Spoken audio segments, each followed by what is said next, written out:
All right.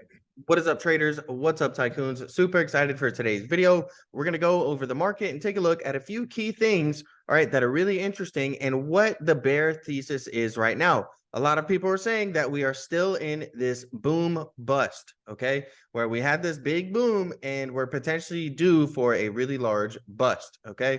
If you look at here in 1945 to 1949, the market rallied another 24% from its lows. All right, the S&P 500 has pretty much done that today, and a lot of people thought the bear market was over at this point in time, and rather we were just in that boom bust phase, right? So that's the big question right now is, do we potentially have a new bear market low in the future? And that's what a lot of bears are going to tell you. So we're going to dive into the bear thesis right now and, take a good look at some of the different warning signs in the market. Now, you guys can always email me for a one-on-one Zoom coaching session at zachleytrades@gmail.com. All right. We can go over some specific tickers. We can do some different, studies, indicators that I use. Whatever you'd like, you guys can always email me and reach out. Okay. Now, as always, the content provided on this channel is for informational and educational purposes only and is not intended to be relied upon as legal, financial, or investment advice. So be sure to read through the full disclaimer.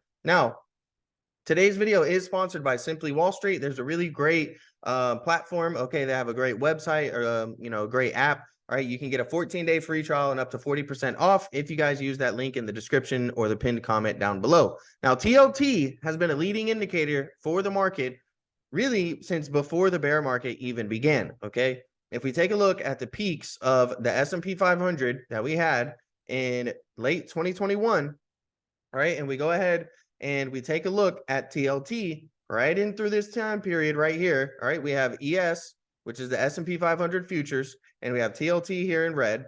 Okay, we can see that anytime that these two have had divergences, meaning one is going one direction and the other is going the opposite direction, TLT in red has been the leading indicator and the market has followed TLT. And in this case here, where the stock market was making higher highs, but TLT was making lower highs, we can see the stock market followed with a large drop. And the same thing happened over here with higher highs in the market and lower highs in TLT. And we see it followed that back down to the downside, right? So this is why we're saying that TLT has been a leading indicator for the market. All right. Now it also works to the upside as well. Over here, when the stock market's making lower lows, but TLT is making higher lows, you can see the stock market follows and gets a rally afterwards. But for the most part, anytime we've seen this market going higher and TLT going lower, all right, we've seen a significant drop or pullback in the market afterwards, right? With TLT being that leading indicator. And what we're seeing now is a very large divergence, the largest we've had, where the stock market is making these higher highs, but TLT is continuously making these lower highs. So if this pattern wants to play out again, it does suggest that we could see a sharp move to the downside. Now, no one strategy or indicator or anything like that is going to work 100% of the time. And just because something's worked in the past doesn't mean it has to work in the future. But if this is still going to be a leading indicator, it does suggest that the market is due for a correction and a pullback at least, right? Based off of the TLT chart in comparison. Now, this right here is going to be our smart money versus dumb money chart, okay? And so QQQ is the NASDAQ, okay? That's basically retail, all right? Wall Street likes to refer to retail traders as dumb money. And HYG is your high yield corporate bond ETF, all right? And this is typically considered smart money. And you can see here that these two often trade very similarly, okay? When one dips, the other one is dipping. When one rallies, the other one is rallying. Right. But again, there have been divergences in periods of divergences here as well. If we look at QQQ again in the blue here, where we have a high and then a higher high, but HYG is making a high and a lower high, we see that QQQ has this big, massive fall to the downside. Over here, again, we see HYG making lower highs and we see QQQ making higher highs, and we have a massive correction to the downside. If we take a look at what we're experiencing now, we've seen the NASDAQ really rallying, okay, at amazing pace, creating these higher highs, and HYG is creating these lower highs, right? So again, these are some of the warning signs and some of the indicators and some of the different things that are really help, compromising or composing the bear thesis in the market right now, and a lot of the warning signs that I do want to bring to people's attention. Okay. Another one, if you take a look, the S&P 500 closed 2+ standard deviations away, or basically above its 50-day moving average for 5 straight days recently. Prior times it reached these levels since 2022 ended up being short-term peaks. Okay. And if we actually zoom in on this a little bit more, we can kind of visualize this a little bit better, right? So here's where we're at right now. Okay. And here's where we've been at in the past multiple times. Let me use white right here. So this is where we've been at multiple times in the past. Okay, and you can see that at these points, right, the market actually had a significant move to the downside afterwards, right? Over here, we see over here, over here. And for 5 straight days now, we've been in this extreme overbought territory. And it does suggest, again, we could be due for some type of a pullback. All right.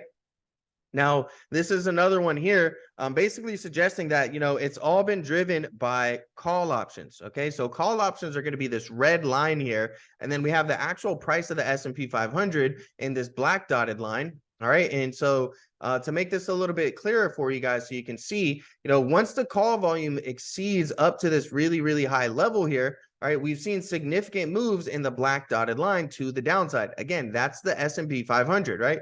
We see the call options way up here, and then we see the S&P decline, right? And over here as well. And if you take a look, this is where we're at right now. So again, this is just more, things suggesting that the market is due for some type of a pullback. All right. If you take a look here, we have extreme concentration risk remaining in the market via the top 5 companies' weight in the S&P 500. All right. And currently we're at 24%. All right. So, they're basically 24% of the market. And, it's been a warning sign when we've been at these really, really peak levels that we've gotten to for corrections. Okay. Now, this is the equal weights comparison chart right here. So, this right here is basically going over, market concentration. So we can see that concentration and how it plays out in this chart right here specifically. So what we're looking at, all right, is going to be the RSP. All right, that is going to be your equal weight. All right, the equal weight S&P 500. That's in purple. Then we have the S&P 500 here in red. All right, and then we have the SPX RSP ratio right here. So meaning when this goes up, it means that the S&P 500 is outperforming relative to the equal weight. Okay. And what we see is that we actually have already started to see a move down in the SPX RSP ratio, right? We're really just seeing that it was all one direction, right? We had this period here where the RSP was going down while the S&P 500 was going up, all right? But we've actually seen a huge amount of catch up here in the RSP, and this has actually caused the SPX RSP ratio chart to actually start dropping back down. So, the whole thesis of that it's only 5 stocks or 10 stocks in the market, we're starting to see a little bit of signs that could be coming to an end, right? We're actually starting to see the RSP catch up here and really start to move significantly to the upside. All right, now will that continue? All right, or maybe will the S&P 500 really start to decline and equal weight will really start to outperform, suggesting that we see more of a rotation out of the top stocks, okay, and into the rest of the market. That's definitely something that could happen. All right. But for the most part, the S&P and the RSP have been, essentially mirroring each other and trading almost, directly with each other, right? If you look really since the October lows, they've been almost an exact mirror image. And then right around here in May, okay, that's when we've really seen the huge significance. And that's where we saw the divergence of equal weight underperforming while the stock market was overperforming. And, we saw that divergence there. And we're starting to see that equal weight is actually playing catch up now. Hopefully you guys enjoyed today's video. Again, you can always email me for a one-on-one Zoom coaching session, zachleytrades@gmail.com, and we can work on trying to set up a booking session time. All right. And don't forget to check out Simply Wall Street, today's sponsor. It's a really amazing platform that I've used for a while, and I'm glad to have them as a sponsor. There's a link for a 14-day free trial down below, as well as up to 40% off for the first 100 people that join. That puts the price point at around $150 or maybe even less than that for an entire year. Okay. It's a really great price and it's a really great platform that does fundamental analysis for you guys. So that way, if in case you're not a pro at fundamental analysis, Simply Wall Street is basically like having a pro in your pocket, and they have some really nice graphs and visuals to go along with their very simply put undervaluations or overvaluations. And it's a great news platform as well, to stay up to date on your favorite stocks, plus many, many more features So use that link in the description below or on the pinned comment.